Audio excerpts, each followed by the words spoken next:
When Iran falters, shockwaves across the South Caucasus. Article by Tigran Yegavian, published on April 13, 2026, on EVN Report. Iran as the keystone of a regional order. Iran constitutes one of the geopolitical keystones linking the Middle East, Central Asia, and the Caucasus.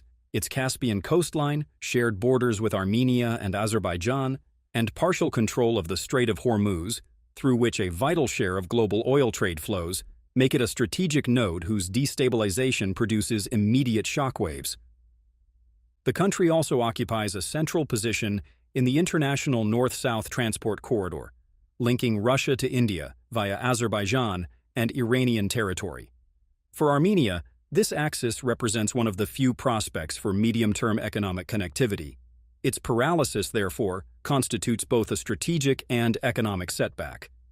The failure of the blitzkrieg envisaged by Washington and Tel Aviv also suggests that Iran had prepared for a protracted conflict.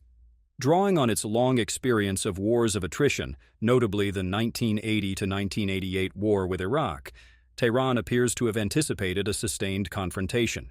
Its strategy is to shift the conflict beyond the military sphere toward the global economy, energy markets, and the international credibility of the United States. Armenia and the loss of a strategic counterweight. For Armenia, the security consequences of a weakened Iran could be considerable. Since the 2020 war and Azerbaijan's September 2023 offensive, Tehran had emerged as the only neighboring regional power to consistently oppose Baku's territorial demands, specifically the so-called Zangezur corridor. Iran's opposition, however, stems primarily from its own strategic interests. Such a corridor would alter the regional balance by cutting Iran's land access to the Caucasus, strengthening the Ankara-Baku axis, and disrupting trade routes Tehran considers vital to its connectivity with Russia and Europe through Armenia. If Iran weakens in a sustained way, Armenia's position becomes even more precarious.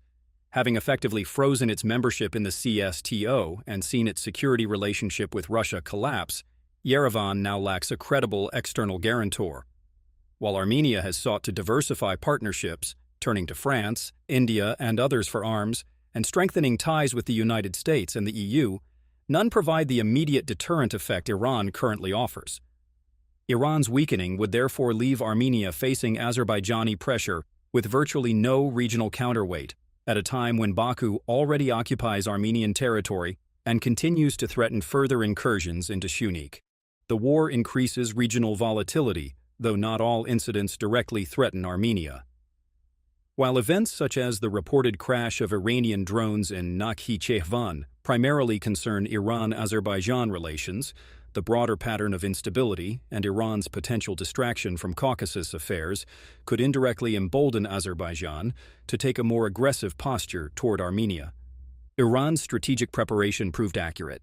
Drawing on its long experience of wars of attrition, Tehran shifted the confrontation beyond the military sphere toward the global economy and energy markets.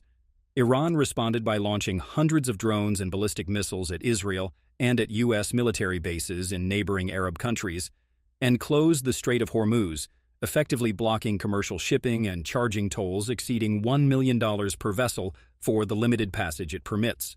Reports confirmed increased support from Russia and China in intelligence sharing and strategic coordination, adding the anticipated great power confrontation dimension. The conflict, now in its seventh week, has evolved into precisely the protracted confrontation Iran prepared for, with effects extending far beyond the Middle East. From structural vulnerability to asymmetrical impact, the economic consequences of the conflict are equally concerning. Since the 1990s and the Turkish-Azerbaijani blockade, Iran has served as an essential land outlet for Yerevan, with bilateral trade reaching nearly $1 billion in recent years. One of the most immediate impacts would be on supplies of fuel and fertilizers, a significant share of which comes from Iran. Any disruption would raise transport and production costs, with ripple effects across the economy. Restrictions imposed by Tehran on certain food exports add a second layer of pressure.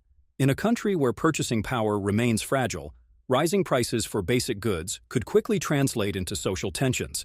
At the same time, disruptions to Iranian transit routes threaten the revenues Armenia has developed since 2022 as a commercial hub facilitating trade flows linked to sanctions on Russia.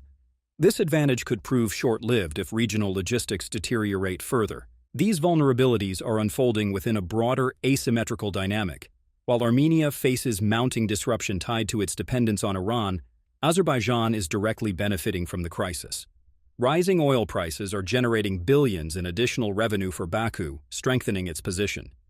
Meanwhile, efforts to reduce Armenia's reliance on Iran, including the Trip Corridor project, appear delayed by the conflict, highlighting the fragility of alternative routes. External support, such as the European Bank for Reconstruction and Development's €5 billion package, may offer short-term relief but does not resolve the structural imbalance. Armenia is losing a key economic lifeline even as its regional rival gains from the same crisis.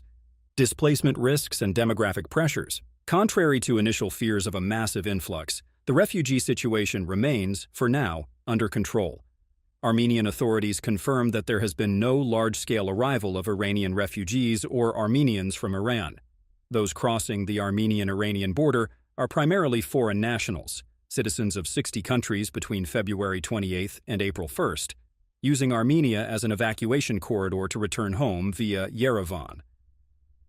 With Iran's neighboring countries having closed their borders, Armenia remains one of the few available exit routes, but the Iranian government currently only allows passage to holders of foreign or dual passports.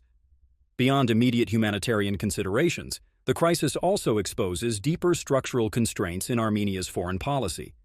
For a small state like Armenia, navigating between competing regional powers requires strategic flexibility rather than rigid alignment. Yerevan has adopted what could be characterized as strategic ambiguity, maintaining relationships with multiple actors, France, India, the United States, and even residual ties with Russia, while avoiding full commitment to any single patron. This approach, born of necessity given Armenia's geographic isolation and the unreliability of past security guarantors, represents a deliberate strategy rather than policy drift.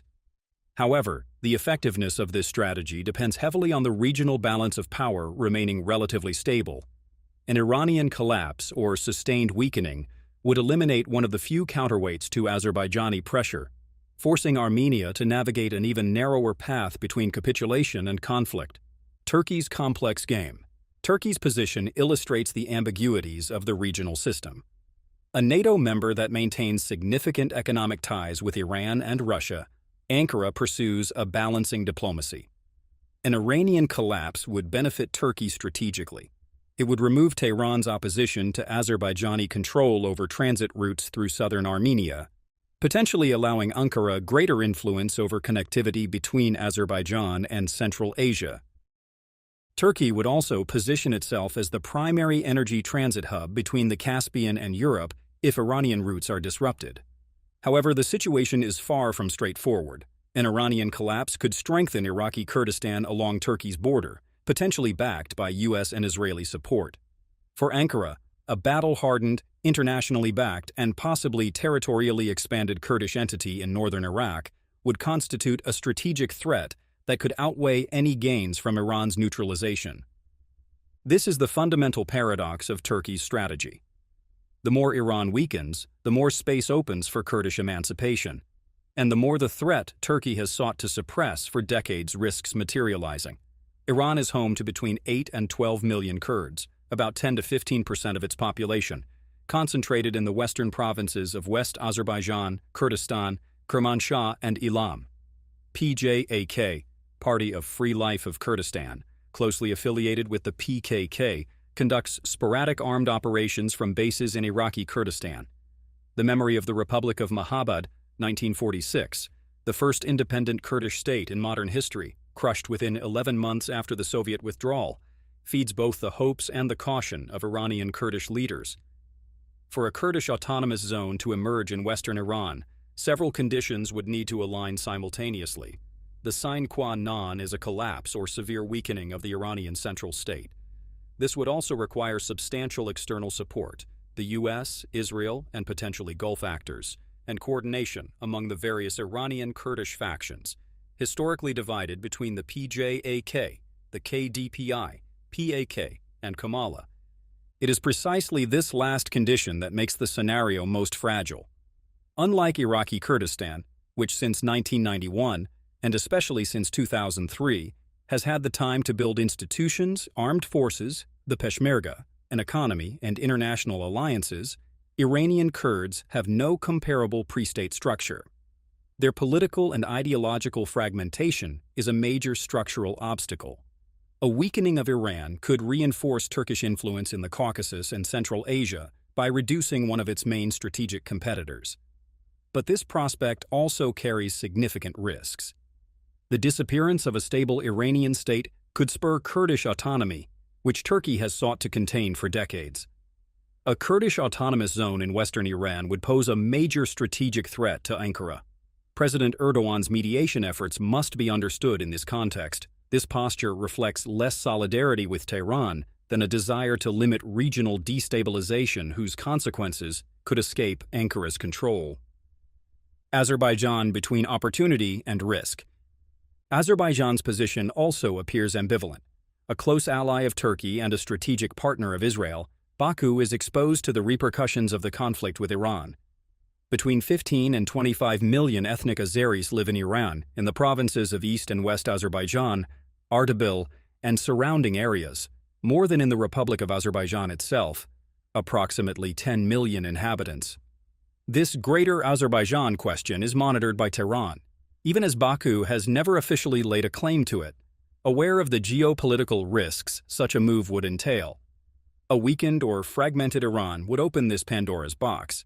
Azerbaijani nationalist organizations, which Baku does not fully control, could then advance irredentist claims over southern Azerbaijan. Even if marginal, these claims would be enough to provoke an Iranian reaction that would directly endanger Azerbaijani interests. Baku is not prepared to pay the price of a direct confrontation with Iran. The cost would be too high. The services rendered to Israel are not worth a regional war that could threaten the very foundations of the Aliyev regime, particularly if Azerbaijan's critical infrastructure were targeted. Azerbaijan's calculus regarding Armenia depends primarily on its own territorial ambitions, particularly securing the Zanghezur corridor and its assessment of the costs and risks of military action. Iran's opposition to the corridor serves as a deterrent. Tehran has deployed troops to its Armenian border and made clear that severing its land access to the Caucasus is unacceptable. If Iran is weakened or distracted by conflict, this specific deterrent effect diminishes not because Armenia is part of an Iranian chain, but simply because one of the few external constraints on Azerbaijani action would be removed.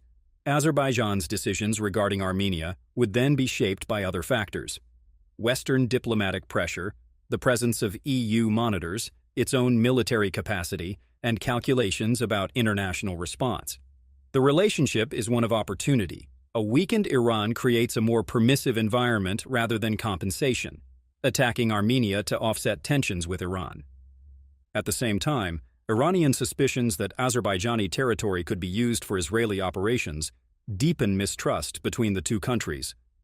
Baku must therefore strike a delicate balance between its strategic alliances and the need to avoid a direct confrontation with Tehran, between U.S. substitution and structural uncertainty. The failure of the Islamabad negotiations, April 11th to 12th, and the announcement of a U.S. blockade of the Strait of Hormuz starting April 14th indicate that the conflict is becoming protracted. For Armenia, this crystallizes a major geopolitical shift. The United States has effectively replaced Iran as the main external constraint on Azerbaijani ambitions, but under very different terms. Whereas Tehran opposed the Zanghezur corridor out of direct strategic interest, maintaining its land access to the Caucasus, Washington now manages the issue through the lens of TRIP and its broader objectives of Eurasian connectivity, bypassing Russia and Iran. This substitution carries inherent risks. U.S. attention is a finite and competitive resource. 6 weeks into the conflict, Washington remains focused on Iran, while Armenia's parliamentary elections of June 2026 are approaching in a context of maximum uncertainty. If the Armenian-Azerbaijani peace process loses its U.S. diplomatic momentum, or if TRIP remains stalled due to regional insecurity, Armenia could find itself in a paradoxical position, having lost Iranian deterrence without fully securing the American alternative, while facing an Azerbaijan enriched by the very crisis that is weakening Yerevan. The question is no longer whether Iran is weakening, this is now a fact, But whether the substitute architecture put in place will withstand persistent regional volatility and Washington's shifting priorities. A systemic shock for the South Caucasus. The war against Iran is not a localized conflict, it is a systemic shock, with repercussions extending into the South Caucasus, a region already weakened by the absence of any collective security mechanism.